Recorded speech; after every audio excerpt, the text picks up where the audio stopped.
Well, it's finally MLS Cup Final week. We are a couple days away from the MLS Cup Final between the LA Galaxy and the New York Red Bulls. Hello, everyone. Welcome back to MLS Moves.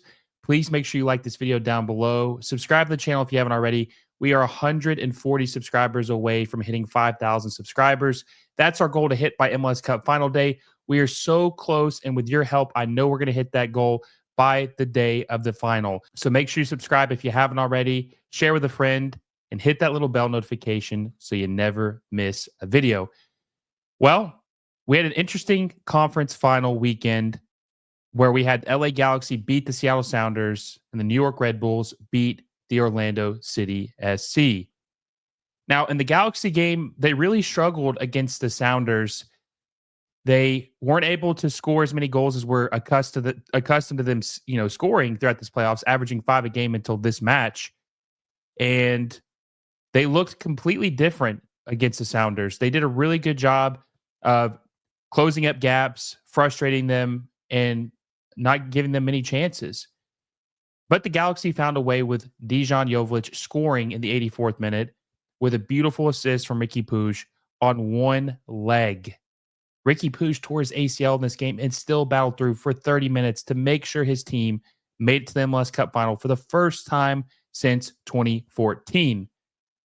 Now, the Sounders are a very sound defensive team, and I think they're probably a better defensive team than the Red Bulls, but they showed a formula of how you can beat this team. Frustrating, ugly football for most of the match.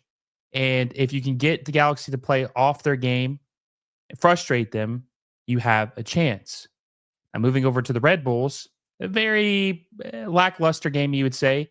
Had a header from on a cross from to Reyes to score the only goal of the match and end up winning and beating Orlando City SC.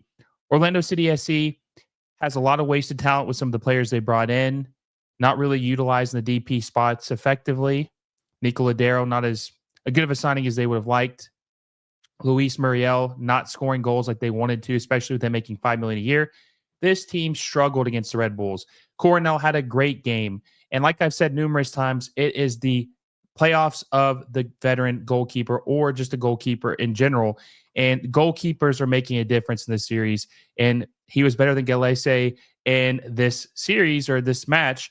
And ultimately, it was Orlando City's downfall. So we move on to the MLS Cup Final. LA Galaxy versus New York Red Bulls. Now, this is not a final that many people, or hell, probably anybody predicted.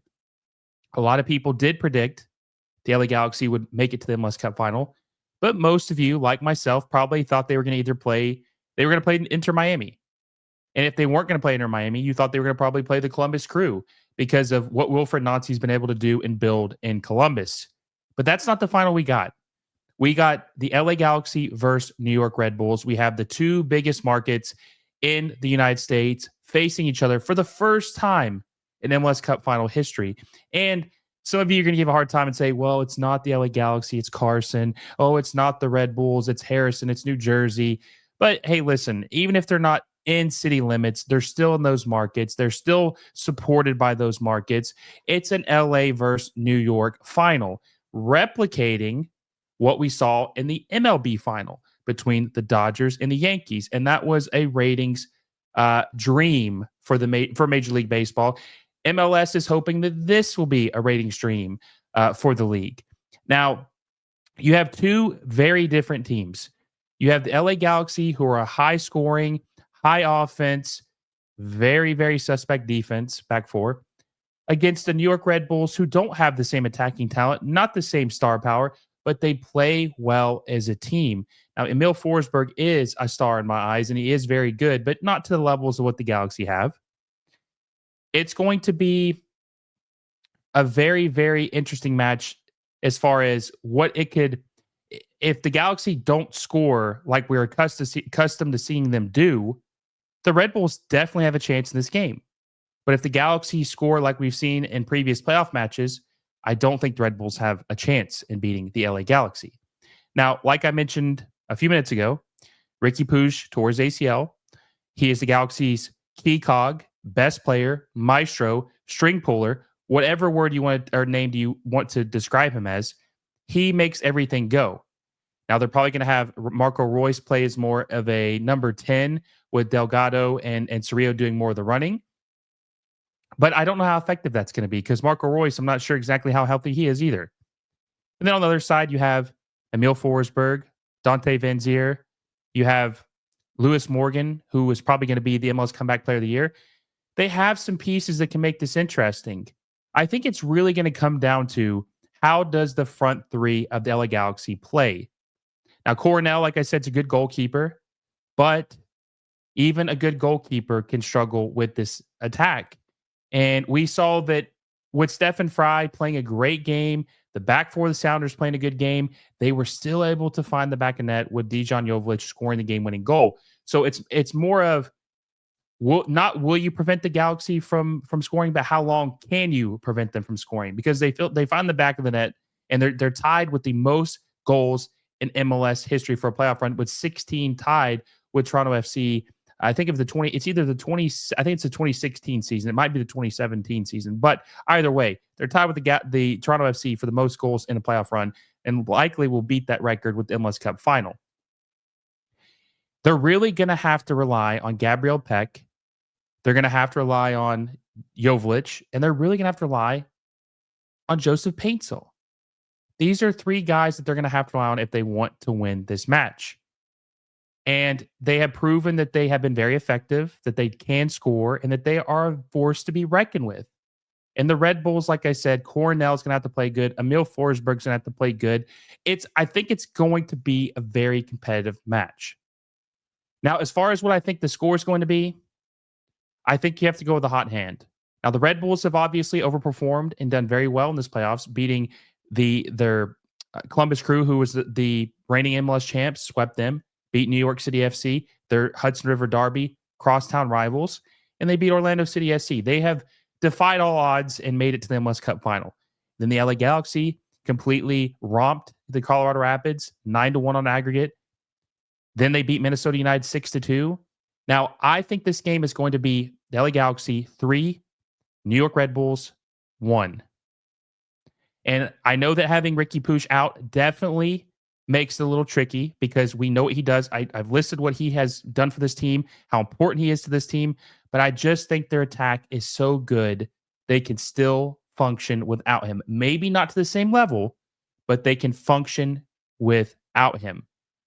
And I want to know what you guys think. Who do you think is going to win MLS Cup? Who do you think is going to win the MLS Cup this year in 2024 between LA Galaxy and the New York Red Bulls? Now, also, I want to point out that this is the first time these two teams have ever met in the MLS Cup final. The Red Bulls last time playing in the MLS Cup final was 2008 against the Columbus Crew, which they lost.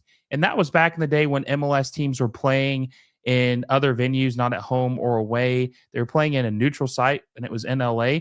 So last time they played here, it was they lost. By the way, Galaxy undefeated at home this season, have not lost a game in the regular season or the playoffs at Dignity Health Sports Park. That is another thing that goes in their favor. But the Galaxy's last time they played an MLS Cup was 2014. Robbie Keane scores the game-winning goal against the New England Revolution. It's been a decade since the league's most historic, the winningest, most successful club has been to an MLS Cup, has won an MLS Cup. The Red Bulls are trying to chase their crosstown rivals in New York City FC, who won their first MLS Cup in 2021. And the Galaxy are trying to return to glory after their crosstown rivals in LAFC won an MLS Cup in 2022 and were the runners-up in 2023.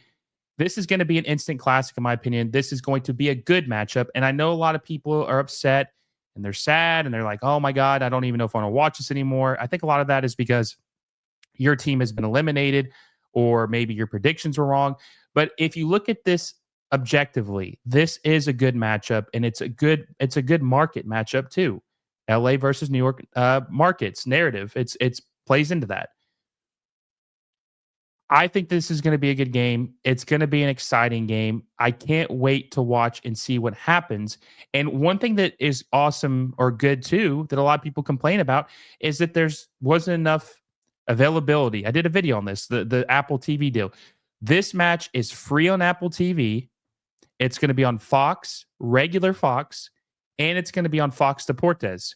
So it's going to be on 3 networks or 3 different spots: Apple TV for free, Fox, and Fox Deportes. So there's going to be a plethora of options for people to watch this match. And I expect it to have very, very good ratings because either way, history will be made in this match. And I can't wait to see what happens. I can't wait to see who wins. And I think that it's going to, like I said, be an instant classic for the league. And it's going to cap off an incredible 2024 MLS season, in which I'm very thankful to have given you coverage, given you opinions, watch alongs, prediction videos, weekly recaps, so on and so forth.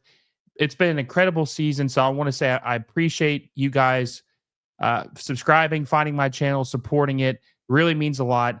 And I hope that if you enjoyed this, you'll let me know down below who you think is going to win this game, what the score line is going to be, and make sure you like it if you haven't already. Subscribe to the channel so we hit our goal, and hit that little bell notification so you never miss a video. Until next time, guys, I will see you all soon.